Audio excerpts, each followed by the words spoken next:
Selamat datang di channel Alur Donghua. Sebelum menonton, silahkan subscribe, biar Mimin tambah semangat update-nya. Setelah pertemuan pertama mereka dengan boneka kepala serigala, mereka menemukan lebih banyak boneka secara berurutan. Tetapi di bawah transformasi seni iblis surgawi, Menhuzi menghancurkannya menjadi berkeping-keping seolah-olah terbuat dari tanah liat. Zenith Yin dan King Yi tidak perlu membantu sedikit pun. Dengan setiap pertemuan, Han Li mengumpulkan dan menyingkirkan sisa-sisa masing-masing boneka, itu membingungkan Bon Sage dan Wu Chou. Adapun pembudidaya Nas Chen Sol, mereka menutup mata terhadap tindakan Han Li. Namun, jelas bahwa mereka berbeda jalan dari pesta Wan Tianming. Ketika Han Li melihat bahwa para pembudidaya iblis Dao masih tenang dan tidak tergesa-gesa, Han Li tahu bahwa iblis-iblis tua ini mungkin memiliki perkiraan di mana mereka berada.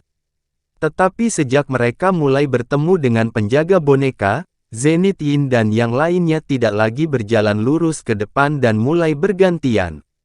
Namun, Han Li merasa ada yang aneh. Dari kemajuan mereka sebelumnya, Han Li memiliki perasaan yang jelas bahwa semua jalurnya sama. Tetapi ketiga pembudidaya jiwa yang baru lahir ini akan tiba-tiba berbelok ke kiri dan satu lagi ke kanan tanpa ragu sedikit pun. Seolah-olah mereka sudah tahu rute yang akan mereka ambil sebelumnya. Jika hanya Zenith Yin dan King Yi yang melakukan ini, Han Li tidak akan merasa aneh. Lagi pula, mereka pernah ke aula dalam sebelumnya. Mungkin mereka sudah mengingat rute dari terakhir kali mereka di sini. Tapi ini jelas pertama kalinya Menhuzi datang ke sini dan dia memimpin mereka di depan dengan Zenith Yin dan King Yi mengikutinya tanpa keberatan. Han Li melihat ini membingungkan. Pikiran Han Li mulai berpacu saat dia diam-diam menyapu persimpangan untuk mencari perbedaan atau tanda. Setelah melewati beberapa perempatan, usahanya sia-sia karena tidak menemukan apa-apa. Dia hanya bisa membiarkan masalah ini untuk saat ini. Setelah Menhuzi menghancurkan boneka kepala serigala ke-8 di sepanjang jalan, mereka tiba di formasi transportasi kecil. Formasi transportasi berada di tengah persimpangan dan memancarkan cahaya redup dan berkilau. Ini akan membawa kita ke lantai 2. Saya ingin tahu apakah Wan Tianming dan kelompoknya telah menggunakan trik apapun. Mereka benar-benar berhasil mendahului kita. Awam King Yi menggerutu saat melihat formasi transportasi, tetapi sedikit senyuman masih ada di wajahnya. Menhuzi dengan dingin mendengus dan berkata tanpa khawatir, ayo pergi. Bahkan jika mereka ada di depan kita, kuali surgawi bukanlah sesuatu yang begitu mudah diperoleh. Segera setelah itu, dia memimpin, memasuki formasi transportasi dengan tenang. Awam King Yi tersenyum melihat pemandangan itu. Setelah Menhuzi masuk, Zenith Yin dan Awam King Yi berdiri diam. Setelah saling melirik, mereka menatap Han Li dengan saksama. Han Li merasa hatinya menggigil. Dia tidak punya pilihan selain memasuki formasi transportasi di bawah pengawasan mereka. Han Li melihat kilatan cahaya putih dan mendapatkan kembali sikapnya sebelum mengangkat kepalanya. Dia terkejut. Dia berada di persimpangan lain dari lorong-lorong batu.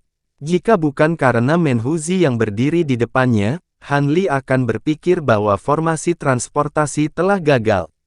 Sementara Han Li bingung, cahaya putih melintas dari belakangnya, membawa serta sisa pesta. Saat Zenith Yin muncul, dia melihat sekeliling. Dia meringis dan bergumam, metode apa yang digunakan orang-orang Dao yang benar untuk melakukan perjalanan begitu cepat. Aku tidak bisa lagi menemukan mereka. Mata Awam King Yi dengan dingin berkilau saat dia berdiri di belakang Zenith Yin. Biarkan saja, saya merasa aneh mengapa para pembudidaya Dao yang benar membuat usulan yang licik di luar. Dari apa yang telah kita lihat, sepertinya mereka merencanakan untuk melawan kita selama ini. Tapi, tidak apa-apa jika mereka mencoba merebut harta itu terlebih dahulu. Sebenarnya memperoleh kuali surgawi dengan ulat sutra berulir emas Wan Tianming hanyalah angan-angan. Kata-kata saudara King masuk akal. Namun, kita tidak bisa menunda terlalu lama. Kami harus mempercepat langkah kami. Zenith Yin menganggukkan kepalanya setuju. King Yi berbicara kepada Menhuzi dengan ekspresi serius, "Saudaraku, hati-hati. Penjaga boneka ular di lantai ini agak merepotkan. Rekan Taois Wu dan saya dapat memberikan bantuan untuk menjatuhkan mereka. Dengan cara ini, kita dapat menghemat sedikit waktu dan menghemat kekuatan sihir kita. Mari kita cegah kelemahan apapun yang dapat dilihat oleh Dao yang benar." Penjaga boneka ular, itu sepertinya menarik. Lakukan sesukamu, kata Menhuzi dengan nada acuh. Rombongan pembudidaya iblis Dao kemudian melanjutkan perjalanan mereka.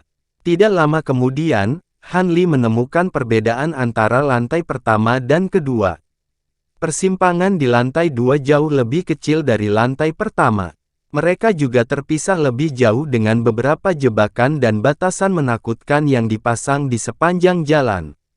Meskipun hal-hal ini tidak menimbulkan ancaman bagi pembudidaya Nas Chen Sol, mereka tidak diragukan lagi mematikan bagi pembudidaya formasi inti. Han Li merasakan hawa dingin di punggungnya saat dia mengikuti yang lain. Tidak diragukan lagi bahwa dia akan kehilangan nyawanya karena pembatasan dan jebakan jika dia memasuki lantai 2 aula dalam sendirian. Pada saat mereka melintasi persimpangan pertama di lantai 2, Han Li akhirnya melihat salah satu penjaga boneka ular. Boneka itu tampak benar-benar menjijikkan. Kepala ularnya berwarna biru dan merah, tubuhnya ditutupi sisik hitam legam. Selain itu, ia memiliki dua lengan di bagian belakang dan depan. Kedua lengan depannya memegang tombak pendek berwarna hijau, dan kedua lengan belakangnya memegang cambuk hitam mengkilap dengan duri tajam yang bersinar dengan ki abu-abu.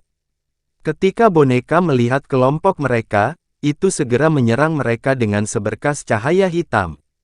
Tindakannya sangat cepat. Menhuzi tertawa terbahak-bahak. Dia dituntut untuk memenuhinya setelah mengaktifkan seni iblis surgawinya.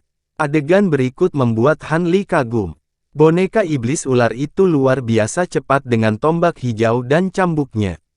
Meskipun rentetan serangannya yang tak henti-hentinya tidak menimbulkan banyak ancaman bagi Menhuzi, dia terpaksa melindungi beberapa titik vitalnya.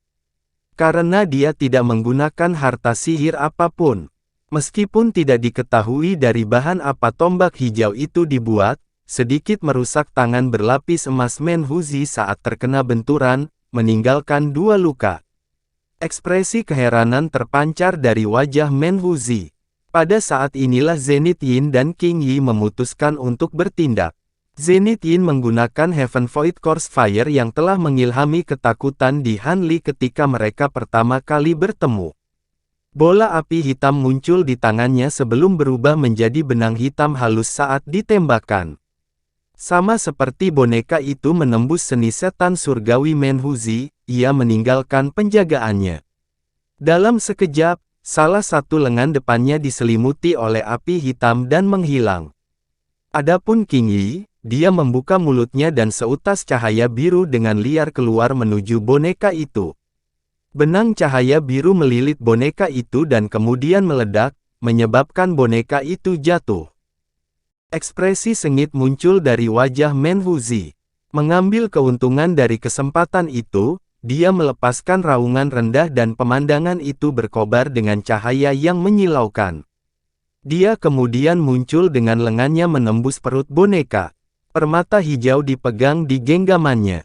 Boneka ular itu segera kehilangan kekuatan dan ambruk ke lantai. Menhuzi memandangi boneka mati itu dan melirik permata hijau di tangannya.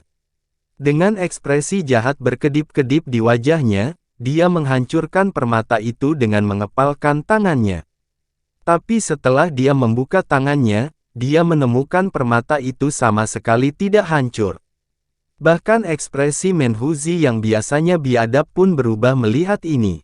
Dengan seni iblis pendukung surga yang ditanamkan ke tangannya, dia akan mampu membelokkan harta sihir bertenaga, apalagi satu permata. Dia seharusnya bisa merusaknya. Saat wajah Menhuzi tampak agak kosong, King Yi terkekeh dan berjalan mendekat. Saudaraku, tidak perlu terkejut. Batu aneh ini sudah diteliti oleh orang lain. Meskipun permata ini tidak dapat dihancurkan, ia juga tidak dapat dimurnikan atau digunakan untuk memperkuat harta sihir. Saya rasa kecuali para pembudidaya zaman kuno, itu akan tetap menjadi perhiasan belaka. Bahkan sekte pemurnian boneka tidak tahu apa yang harus dilakukan dengan batu itu. Barang-barang kuno sangat tidak biasa. Anak muda, Anda tampaknya menyukai sisa-sisa seperti itu. Menhuzi meringis dan dengan santai melemparkannya ke Han Li. Pikiran Han Li menjadi kosong dan dia secara tidak sadar menerima barang itu. Setelah dia menyadari apa yang telah terjadi, dia diam-diam menyimpannya ke dalam kantong penyimpanannya. Setelah dia menyapu pandangannya, dia berjalan ke depan dan menyapu sisa-sisa boneka ular tanpa jejak.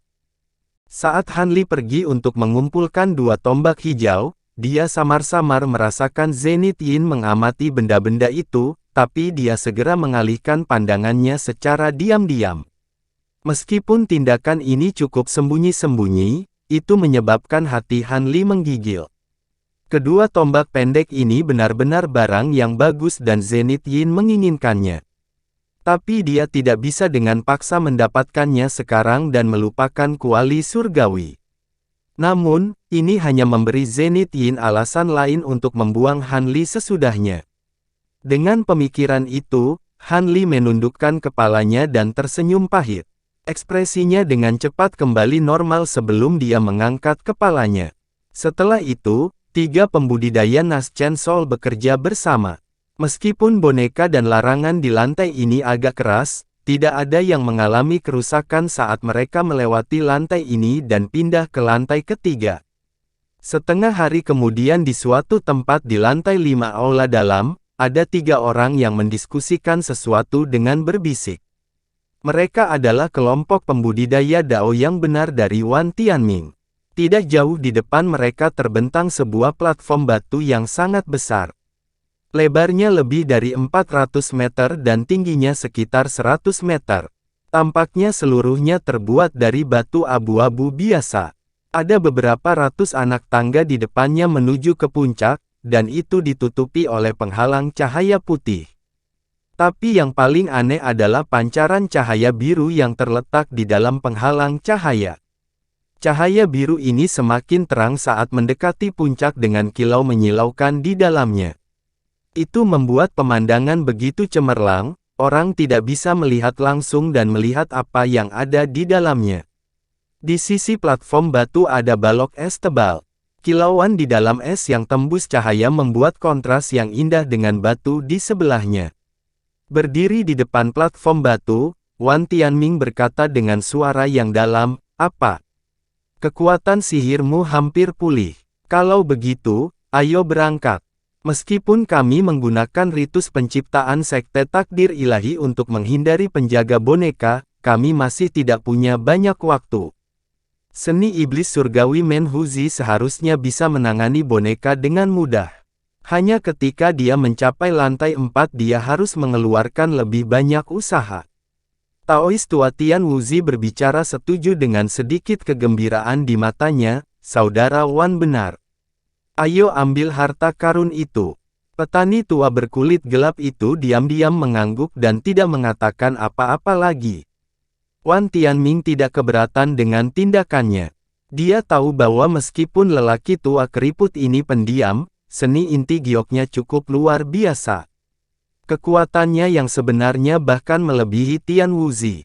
Meskipun telah muncul dari Dao yang benar, dia telah menghabiskan sebagian besar waktunya dalam kultivasi tersembunyi dan jarang berinteraksi dengan orang lain, yang mengarah pada tingkah lakunya yang terpisah. Wan Tianming tersenyum dan memimpin keduanya ke penghalang cahaya. Gumpalan asap ungu tebal berkedip-kedip di udara, dan penghalang cahaya putih mengeluarkan dengungan yang bergema.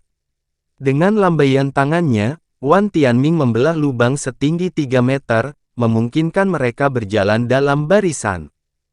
Wan Tianming dan yang lainnya menghilang ke dalam cahaya biru saat mereka memanjat. Robekan penghalang cahaya memperbaiki dirinya sendiri dan langkah-langkah menjadi sunyi sekali lagi. Setelah beberapa waktu, Menhuzi dan Zenith Yin muncul di depan penghalang cahaya, tetapi pada saat itu rombongan Wan Tianming sudah lama berlalu. Han Li dan yang lainnya segera muncul di belakang mereka. King Yi melihat ke platform batu besar di depannya dan berkata dengan mata bersinar, "Kami akhirnya tiba di tempat terkutuk ini." Boneka berambut emas di lantai 4 sangat kejam. Seandainya kita semua tidak menggunakan keterampilan khusus kita akan terjerat untuk beberapa waktu. Petik 2. Zenith Yin berkata dengan ekspresi muram, boneka-boneka itu tidak banyak. Pembatasan yang kami temui di lantai 3 cukup sulit untuk dilanggar, menghabiskan banyak waktu. Kalau tidak, kami akan tiba di sini lebih awal. Apa gunanya mengatakan omong kosong seperti itu setelah tiba? Pertama, mari kita lihat apakah kelompok Wan Tianming sudah pergi untuk merebut harta karun itu. Menhuzi mengerutkan kening dan berbicara dengan tidak sabar. Zenith Yin tampak agak tidak senang dengan kata-katanya, tetapi dia tidak menanggapi. Mengenakan ekspresinya yang biasa, awam King Yi terkekeh dan berkata, "Tenang, Saudara Men. Menurut Saudara Wu dan seni penyelidikan rahasia saya, kelompok Wan Tianming telah naik beberapa jam yang lalu, akan lebih baik bagi kita untuk menunggu di sini karena tangga ini adalah satu-satunya pintu masuk dan keluar dari teras naga beku. Satu-satunya jalan, benarkah itu? Para pembudidaya Dao yang benar bisa menyelinap pergi pada saat ini karena kita dengan bodohnya menunggu mereka." Menhuzi melirik lelaki tua itu dan sepertinya tidak mempercayainya. Orang tua itu memutar-mutar janggutnya sambil berkata, "Hehe, tidak ada pertanyaan tentang ini. Penghalang cahaya ini sudah terkenal bahkan di zaman kuno, yang dikenal sebagai Celestial Tile Star Restriction. Selain bukaan di anak tangga, tidak ada jalan keluar lain yang bisa dibuat dengan mudah." Menhuzi menganggukkan kepalanya, "Baiklah, kami akan melakukannya." Dia kemudian duduk bersila di dekat tangga dan mulai bermeditasi. Adapun Zenith Yin dan King Yi, mereka bergerak lebih dekat satu sama lain dan mulai berdiskusi dengan berbisik. Setelah melihat semua ini, Han Li tersenyum kecut. Para pembudidaya iblis Dao ini tidak salah dalam tindakan mereka, tetapi Wan Tianming sendiri tampaknya adalah orang yang agak cerdik. Mungkin selama ini dia ingin mereka menunggu di luar. Dengan pemikiran itu, Han Li melihat sekeliling. Dia menemukan bahwa Bon Sage adalah satu-satunya orang yang dekat dengan platform batu. Dia menatap penghalang cahaya putih seolah-olah dia sedang memikirkan sesuatu. Ekspresi Han Li bergerak. Ini adalah kesempatan bagus untuk berdiskusi lagi, tetapi dia segera berpikir dua kali. Setan tua ini menjalin hubungan dengan Menhuzi. Nilai Han Li baginya seharusnya sudah sangat menurun. Kemungkinan besar dia memiliki pemikiran yang sama dengan Zenith Yin, untuk menggunakan laba-laba blojade miliknya untuk mendapatkan kuali surgawi dan kemudian membuangnya setelah itu. Kenapa lagi dia akan melepaskan kesempatan bagus ini untuk membunuh Zenith Yin? Itu harus terlebih dahulu mendapatkan harta karun itu. Jika dia mengambil inisiatif untuk menghubunginya, dia hanya akan membiarkan Bon Sage melihat keraguannya. Situasinya hanya bisa menjadi lebih buruk. Sepertinya dia harus mengandalkan dirinya sendiri untuk merencanakan pelariannya. Dengan itu, tatapan Han Li tanpa sadar menjadi dingin saat dia melihat Bon Sage. Bon Sage tampaknya telah merasakan sesuatu dan menoleh, kebetulan melihat Han Li. Han Li dalam hati mengutuk dan segera mengembalikan ekspresi normalnya. Dia kemudian berjalan pergi seolah-olah tidak ada yang terjadi. Saat Bon Sage menatap Han Li dari belakang, sedikit keraguan melintas di wajahnya. Pada saat itu, Han Li dengan santai berputar-putar di sekitar platform batu besar bersama dengan penghalang cahaya yang mengelilinginya. Ketika Zenith Yin dan yang lainnya meragukan kemungkinan seorang kultivator formasi inti awal untuk melarikan diri dari lantai 5, Han Li merasa lega mengetahui bahwa dia diizinkan untuk bergerak sesuai keinginannya. Tidak lama kemudian, Han Li sendirian di belakang platform. Ada dinding batu kapur yang menentang penghalang cahaya yang menutupi tangga. Dinding itu bertuliskan beberapa binatang aneh dari zaman kuno bersama dengan beberapa tanda jimat. Han Li telah melihat banyak dari dinding ini di dalam aula dalam dan tahu bahwa mereka tidak memiliki batasan yang mendalam. Tetapi bahkan pembudidaya Nas Chen Sol tidak memiliki metode untuk menghancurkan tembok. Karena itu, bahkan jika Han Li tahu bahwa tembok itu mengarah keluar aula dalam, dia sama sekali tidak berdaya. Han Li dalam hati mengutuk para pembudidaya kuno karena membuat aula dalam mereka terkutuk tidak dapat ditembus dan dengan keras menamparkan dinding batu karena frustrasi yang luar biasa. Tamparan itu mengeluarkan bunyi gedebuk. Dia berjalan sekitar 4 langkah sebelum dia berhenti tiba-tiba. Dia kemudian perlahan berbalik dengan ekspresi tidak percaya. Apakah itu seorang kultivator biasa yang telah mendengar suara ini? Mereka mungkin telah pergi tanpa peduli karena suara itu bukanlah sesuatu yang sangat penting. Namun, Han Li adalah seseorang yang muncul dari sebuah sekte di Jianghu. Dia sebelumnya telah meneliti sedikit tentang mekanisme ruang tersembunyi. Dari suara baru-baru ini, dia bisa mengatakan bahwa dinding batu kapur itu berlubang. Han Li tidak bisa mempercayai. Dia benar-benar meragukan kesimpulannya. Ada lapisan tersembunyi di tempat di mana para pembudidaya kuno telah menyelimuti segalanya dengan batasan yang mendalam. Tentu saja, Han Li tidak akan pergi begitu saja setelah menemukannya.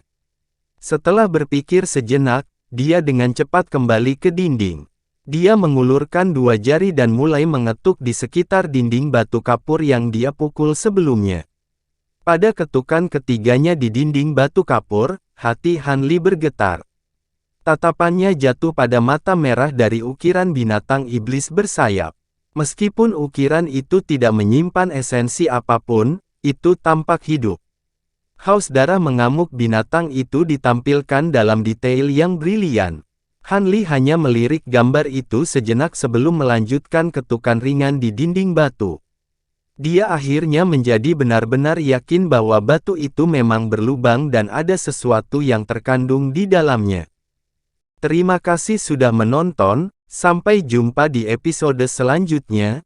Jangan lupa subscribe, like, dan nyalakan loncengnya. Sampai jumpa.